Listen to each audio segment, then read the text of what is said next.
Another movie that I genuinely thought we would not get any progress on this for a really long time. I thought this project may or may not have been dead in the water. Is Deadpool 3.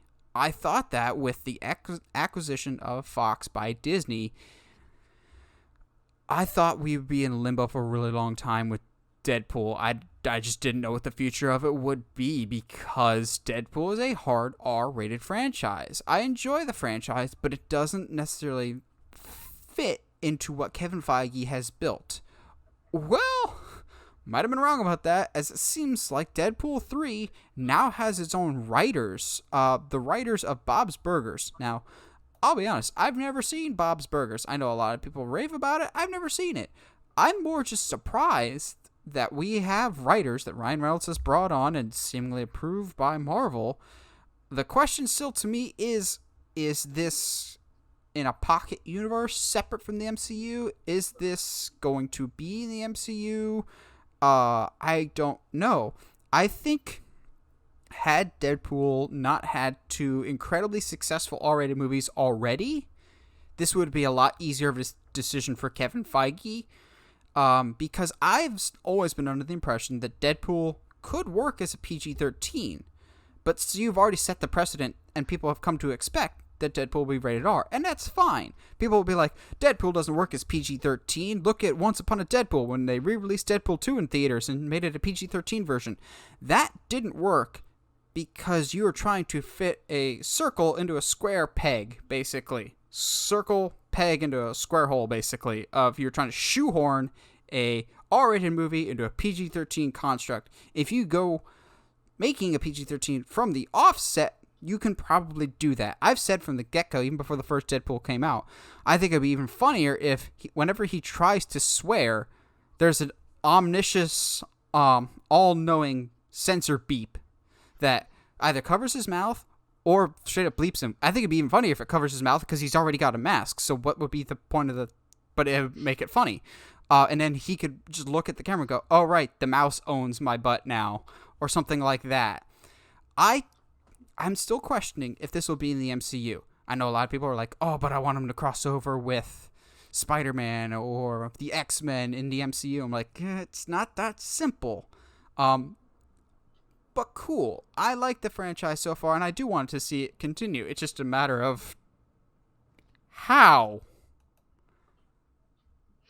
Yeah, I think like the idea of self-awareness, breaking the fourth wall, I think that's something they absolutely can use to their advantage here, and use it to great effect, because you can still tell the stories that have the same themes, and you can really push the boundaries of PG-13 nowadays more than you could 5-6 years ago.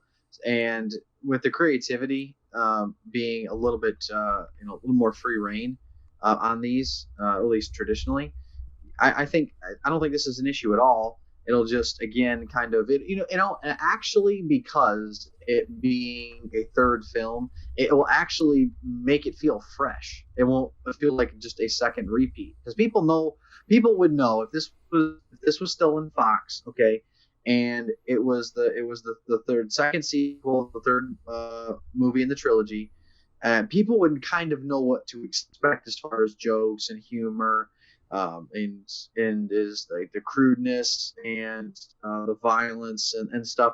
There wouldn't be really any surprises. This way, it seems like you get some surprises possibly. I think they would actually, if I was a betting man, I would put on the fact that they do not put this in the universe, or if they do, they make fun of the fact that he's in that universe now and he has to play by their rules. Hence, maybe the whole PG-13 censored thing. And maybe he can joke about not being happy about it. It adds another layer to the film that people would love. And again, it's self-aware. So I think this is good news for Deadpool fans. I don't think they have any. I understand their reason to lament, but I don't think there'll be any reason to once the movie comes out. I think it'll be justified in that.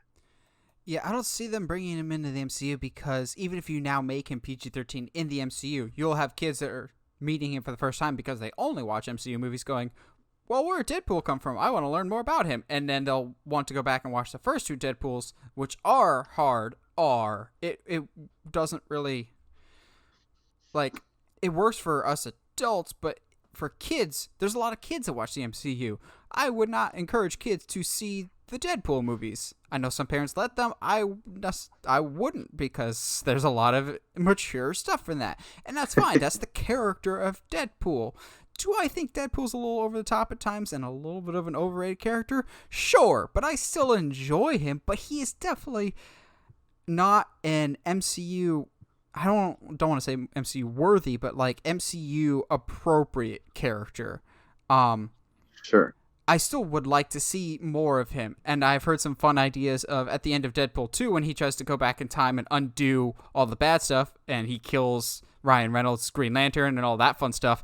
Maybe people are like, well, maybe if he went back in time, he changed the timeline, and now he is in the MCU, and we're like, that'd be fun, but I don't think that's part of Kevin Feige's plan, which don't you mess with Kevin Feige's plan. I feel like you're going to end up missing if someone messes with Kevin Feige's plan, because we know he likes to map things out, except for, the next Spider-Man movie, which I still don't think it's fully mapped out, but that's a rant for another day. Overall, I think this is good. This is the first solid progress we've had on Deadpool 3 in a very long time, because I'm trying to remember when the second one even came out. Like 2016, 2017? Do you remember, Michael? 2017, I believe. I mean, I can look that up real quick. That's no problem. But, while I'm doing so, I remember actually how excited you and Josh were back in school. Deadpool, first one was 2016, Deadpool 2 was 2018. Okay. But how excited you guys were for it, and I didn't go and see it. I just personally not a movie that I was interested in. But, as a fan that you see this happening going forward, are you happy regardless, or are you reserved at all?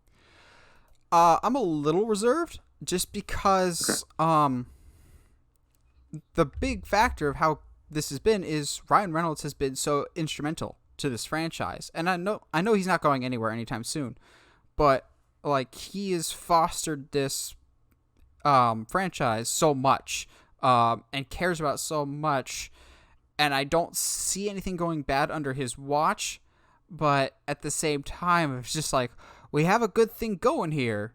Switching hands might not be the best thing. It's just saying change can either be good or bad. You never know. I don't know. Ryan Reynolds, so long as he is still attached, I will remain optimistic because he cares about Deadpool. So as long as he's still involved to some degree, I'll remain optimistic. I'm not optimistic or pessimistic at this point. I'm just uncertain of what to make of this news.